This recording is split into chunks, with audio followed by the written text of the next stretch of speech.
I will never go to a doctor ever again about my general health. All they want to do is put you on pills. Listen, I was at a place where I'd rather die. I had the best doctors that you could get from the best hospitals. None of them could stop snoring. None of them could get my blood pressure under control. None of them could get my cholesterol, good and bad, leveled out. It's all good now. This guy will change your life. Some of your favorite actors, some of the most powerful, richest people in the world are all now doing this with Gary for one reason and one reason only, because it works. I'll put this out there too.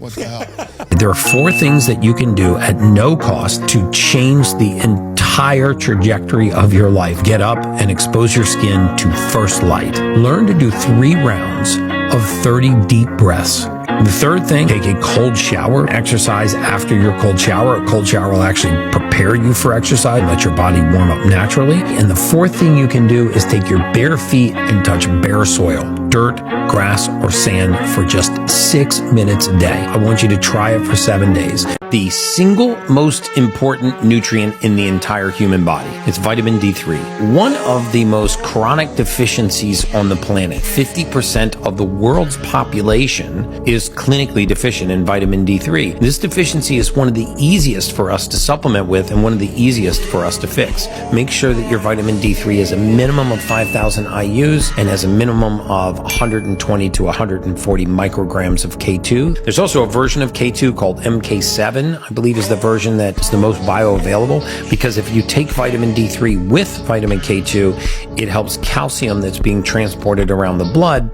deposit into the bone and not into the arterial wall. There's an increasing number of studies that have indicated that deficiency in vitamin D is a risk factor for developing high blood pressure, heart disease, congestive heart failure, peripheral arterial disease, which is a condition of the peripheral arteries of the system, and even increases the incidence of stroke and heart attack. Well, what's testosterone made out of? Well, among other things, it's made out of DHEA. So are they deficient in DHEA? And then if I go below that and say, well, what is DHEA made from?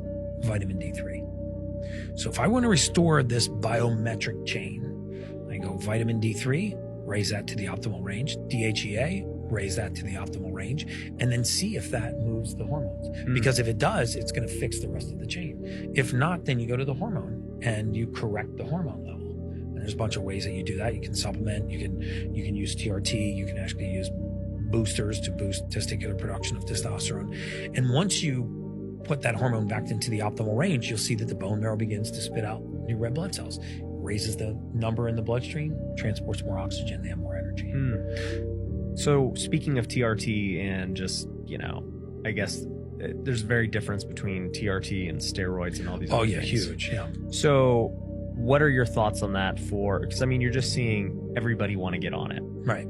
Like, what are your thoughts? Well, so my thoughts are, if you look at the American Journal of Urology, which is widely, especially for men, is considered the Bible for male endocrine therapy.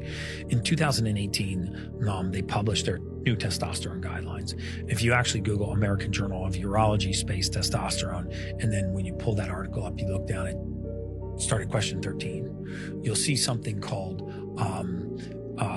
practitioner guidelines and counseling of a testosterone deficient patient. And basically what this is advice to physicians on what they should say to patients that are deficient in testosterone.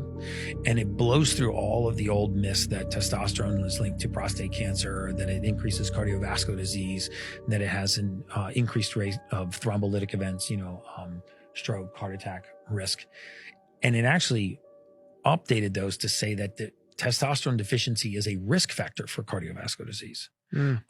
There's of all of the organs in the human body, the heart has the highest number of receptors for testosterone, 10,000. Optimal health is more about the presence of the good than it is the absence of the bad. Meaning, can you have a diet soda once in a while? Can you have a little alcohol? How is your body going to handle that? If you're nutrient deficient and most of your diet is seed oils and fried food and you're not exercising, then the impact of that bad is going to be way worse. But if you're eating a whole food diet and you're moving, you're 70% of the way there. You can get some data on your body, put the nutrients back into the body, get your hormones balanced, get your sugars under control, and go on about your life. There's a very interesting sleep rule. It's called 10, 3, 2, 1, 0. 10 hours before, no caffeine. 3 hours before, no food or alcohol.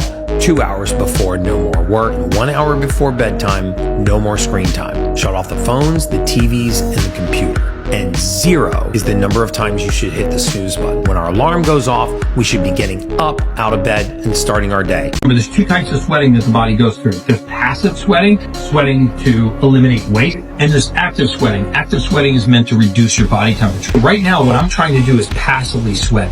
When you passively sweat, you actually engage the direct route of waste elimination between the liver and the skin. The skin's not only the largest organ in your body, it's the greatest organ of waste elimination.